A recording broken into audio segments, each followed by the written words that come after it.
પ્રશ્ન 100 ની રકમ આપેલી છે. એમાં 3 વિદ્યાર્થીઓ હતા, આર્યા, વિવેક અને અભિમન્યુ.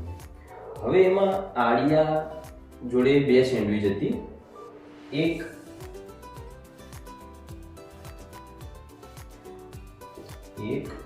શાકભાજીની અને બીજી જામની બનેલી.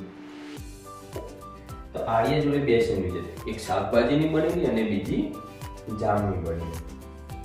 તો આપણને એવું પૂછવામાં આવ્યું છે કે આર્યા તેને કેવી રીતે વહેંચશે જેથી દરેકને સરખા ભાગમાં સેન્ડવિચ મળે. તો આર્યા જેની જોડે 2 સેન્ડવિચ હતી, કઈ બી હતી? શાકભાજીની બનેલી અને જામની બનેલી. તો આર્યા તે સેન્ડવિચના વિદ્યાર્થીઓ કેટલા હતા? 3 હતા. તેથી આર્યા તે સેન્ડવિચના 3 સરખા ભાગ કરશે જેથી બધાને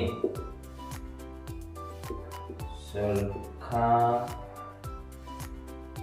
ભાગની સેન્ડવિચ મળે. આપણે જોઈએ કે કેવી રીતે સરખા ભાગ કરે. આપણી જોડે એક શાકભાજીની બનેલી અને બીજી જામની બનેલી. એમાં 3 સરખા ભાગ કરે. બરાબર? તો આ એક ભાગ આર્યાનો, બીજો ભાગ અભિમન્યુનો, ત્રીજો ભાગ વિવેકનો. એવી જ રીતે અહીંયા આર્યાનો,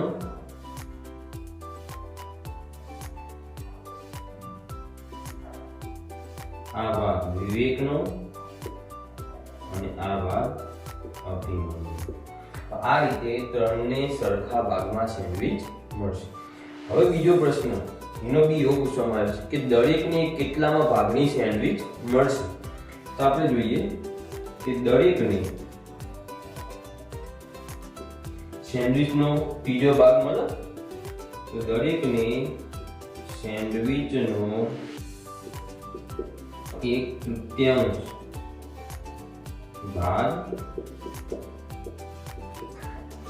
મળે. તો આપણે કહી શકીએ કે આર્યા જોડે જે 2 સેન્ડવિચ હતી તેમાંથી દરેકને 1/3 ભાગ સેન્ડવિચનો મળશે. એવી જ રીતે આગળનો પ્રશ્ન આપણને પૂછવામાં આવ્યો છે કે કંચન એ કપડાની શું કરે છે? ડાય કરે છે. તો તે ટોટલ કેટલા કપડાની ડાય કરે છે? કુલ કપડા 30. ટોટલ 30 કપડાની ડાય કરે છે. હવે તેને કેટલા કપડાની ડાય કરી દીધી? તો તેને ડાય કરે કપડા કેટલા છે? 20. તો તેને 20 કપડાની ડાય કરી દીધી. તો આપણને પ્રશ્નમાં એવું પૂછવામાં આવ્યું છે કે તેને કેટલામાં ભાગના કપડાની ડાય કરે, એટલે કે કેટલો ભાગ એને કપડાને ડાય કરે. આપણે લખીશું કે કપડાને ડાય કરેલ ભાગ ઉપર શું આવે? ડાય કરેલ કપડા, નીચે શું આવે? કુલ કપડા. તો આપણી જોડે ડાય કરેલ કપડા કેટલા છે? 20 ના કુલ કપડા 30. શૂન શૂન જાય તો આપણી જોડે જવાબમાં 2/3 ભાગ મળે. તો આપણે અહીંયા લખી શકીએ કે કંચને 2/3 ભાગ મળે. તો આપણે લખી શકીએ કંચને કેટલામાં ભાગના કપડાની ડાય કરી? તો 2/3 ભાગના કપડાને ડાઈ કરી. બરાબર. ચલો મિત્રો, હવે આપણે વિદ્યાર્થીઓ જોઈશું કે પ્રાકૃતિક સંખ્યા. તો પ્રાકૃતિક સંખ્યા કોને કહેવાય? તો કે જે સંખ્યાની શરૂઆત 1 થી થતી હોય તેને પ્રાકૃતિક સંખ્યા કહે છે. અને પૂર્ણ સંખ્યા કોને કહેવાય? તો જે સંખ્યાની શરૂઆત 0 થી થતી હોય તેને પૂર્ણ સંખ્યા કહે છે. તો અહીંયા આપણને 2 થી 12 સુધીની પ્રાકૃતિક સંખ્યા લખવાની કીધી છે. તો પહેલા આપણે લખી દઈશું 2 3 4 5 6 7 8 9 10 11 ને 12. હવે તેને શું કીધું? તેમાંના કેટલામાં ભાગની સંખ્યા અવિભાજ્ય સંખ્યા છે. આપણે એવું પણ પૂછી શકીએ કે કેટલામાં ભાગની સંખ્યા વિભાજ્ય સંખ્યા છે. વિભાજ્ય સંખ્યા એટલે કે જે સંખ્યાને તમે એક સિવાય બીજા કોઈ અવયવ વડે ભાગી શકો તો તેને વિભાજ્ય સંખ્યા કહીએ છીએ. અને અવિભાજ્ય સંખ્યા કોને કહેવાય? તો કે જે સંખ્યાને તમે માત્ર એક અને પોતાની સંખ્યા વડે ભાગી શકો તેને અવિભાજ્ય સંખ્યા કહે છે. તો આપણે અવિભાજ્ય સંખ્યાઓ લખવાની છે. તો અહીંયા લખીશું અવિભાજ્ય સંખ્યાઓ. મતલબ કે જે સંખ્યાનો અવયવ તે પોતે જ હોય અને સાથે 1 હોય. તો 2 3 4 ને તમે 1 4 સિવાય 2 વડે ભાગી શકો તેથી 4 આવશે નહીં. 5 6 ને તમે 2 વડે 3 વડે પણ ભાગી શકો. 7 8 ને તમે 2 વડે 4 વડે ભાગી શકો. 9 ને 1 વડે 3 વડે ભાગી શકો. 10 ને 2 વડે 5 વડે પણ ભાગી શકો. 11 12 ને 2 વડે 3 વડે 4 વડે 6 વડે ભાગી શકાય. તેથી એ બધી સંખ્યાઓ આવશે. માત્ર અવિભાજ્ય સંખ્યાઓ કેટલી મળી? 2 3 5 7 ને 11. હવે તેમનો અપૂર્ણાંક લખવાનો છે. તો અવિભાજ્ય સંખ્યાનો અપૂર્ણાંક બરાબર ઉપર શું આવે? અવિભાજ્ય સંખ્યા કેટલી છે? 1 2 3 4 ને 5. કુલ સંખ્યા કેટલી? 1 2 3 4 5 6 7 8 9 10 ને 11. તો આ આપણો 5 11 આવશે અવિભાજ્ય સંખ્યાનો શું થઈ ગયો? અપૂર્ણાંક. એવી જ રીતે અહીંયા પ્રશ્ન 9 ના અંદર આપણને શું કીધું છે? 102 થી 113 સુધીની પ્રાકૃતિક સંખ્યાઓ લખવાની કહી છે. ચલો આપણે લખી દઈએ 102 103 104 105 106 107 109 110 111 112 113. તો આટલી આપણે શું થઈ ગઈ? સંખ્યા. બરાબર, પ્રાકૃતિક સંખ્યાઓ થઈ ગઈ. હવે આપણે શું લખવાનું છે? તો આના જેવું જ અવિભાજ્ય સંખ્યાઓ શોધીશું. અવિભાજ્ય સંખ્યા. ચલો 102 જેની પાછળ 2 હોય 4 હોય 100 હોય 8 હોય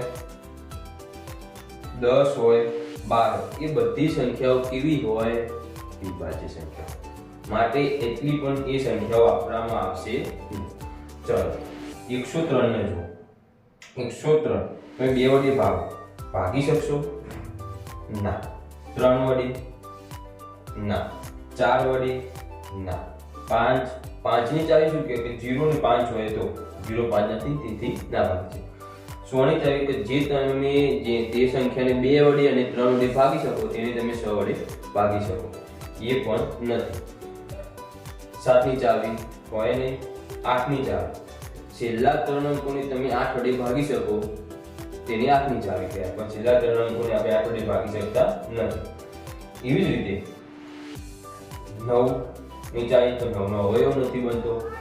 10 ની ચાવીમાં પાછો શૂન્ય નથી આવતી. ઓકે, તો અહીંયા પણ 103 એ આપણી કેવી સંખ્યા થઈ ગઈ? અવિભાજ્ય સંખ્યા. ચલો 104 4 એ 2 નો અવયવ, તેથી 5 વડે ભાગી શકીએ. 7 7 એ કેવી સંખ્યા થાય? અવિભાજ્ય સંખ્યા. ચલો 8 એ વિભાજ્ય સંખ્યા. 9 9 ને તમે 3 વડે ભાગી શકો? ના. 2 વડે? ના. ચલો 3 વડે? ના. 4 ના. 5 ના. 6 ના. 7 નો. 8 ના. 9 ના. ભાગી શકતા નથી. તો આપણી પણ એક આ 109 ચાવી અવિભાજ્ય સંખ્યા થાય. 111 3 વડે ભાગી શકે? ભાગી શકે? ભાગી શકે. 3 તળી 9 21 વધ્યા 3 જીત્યો, એ પણ આવશે નહીં. 112 આવે નહીં. 113. તો આ 4 એવી સંખ્યાઓ છે કે જે અવિભાજ્ય સંખ્યાઓ છે, જે નો અવયવ તે સંખ્યા પોતે હોય અથવા તો 1 હોય. તો હવે તે સંખ્યાનું શું જોઈ લઈએ? અપૂર્ણાંક. અવિભાજ્ય સંખ્યાઓનો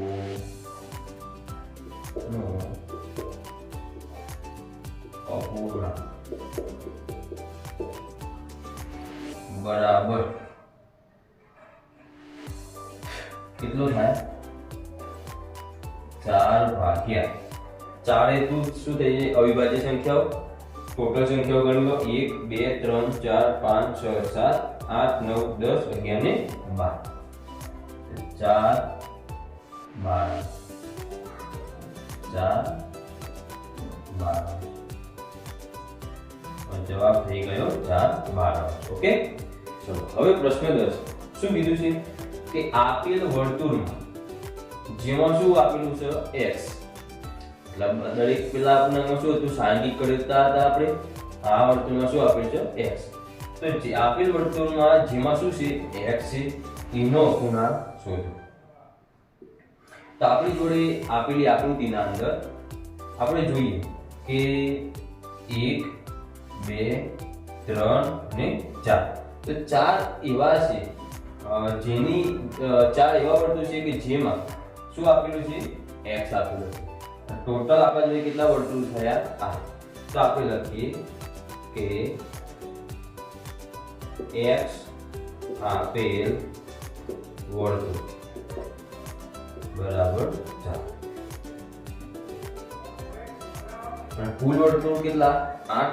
તો હવે હું લખી શકું કે x આપેલ વર્તુળનો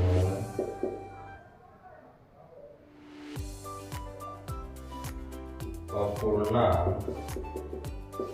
બરાબર x આપેલ વર્તુળ કેટલા? 4. ટોટલ વર્તુળ 8. તો આ આપણું શું થઈ ગયું? જવાબ રકમ આપેલી છે. એમાં ક્રિસ્ટલ નામના એક વિદ્યાર્થીના જન્મદિવસ નિમિત્તે તેને 5 સીડી ભેટમાં મળી અને તેને 3 સીડી ખરીદી હતી.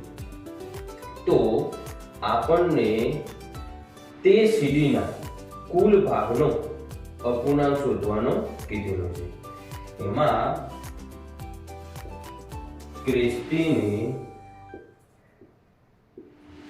ખરીદેલ સીડી બરાબર 3. કે અને તેને ભેટમાં મળેલ સીડી ઇક્વલ 5. તો આપણને ખરીદેલ સીડી અને ભેટમાં મળેલ સીડી નો કુલ અપૂર્ણાંક શું થાય એ આપણે શોધીશું. તો ક્રિસ્ટલને પાસે કુલ સીડી ઇઝ ઇક્વલ ખરીદેલ સીડી વત્તા ભેટમાં મળેલ is equal 3 plus 5 is equal 8 છે. તો કૃષ્ણ પાસે ટોટલ કુલ કેટલી સીડી થાય 8. હવે આપણે શોધીએ ખરીદેલ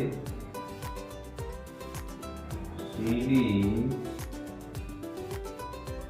નો અપૂર્ણાંક બરાબર ખરીદેલ સીડી ભાગ્યા કુલ સીડી. ખરીદી કેટલી 3, મળી કુલ કેટલી 8. તો ખરીદેલી સીડી કેટલી હતી 3. કૃષ્ણ જોડે પાસે કુલ સીડી કેટલી થઈ 8. હવે બીજું ભેટમાં મળેલ સીડીનો બરાબર ભેટમાં કેટલી મળી તો કે ભેટમાં મળેલ સીડી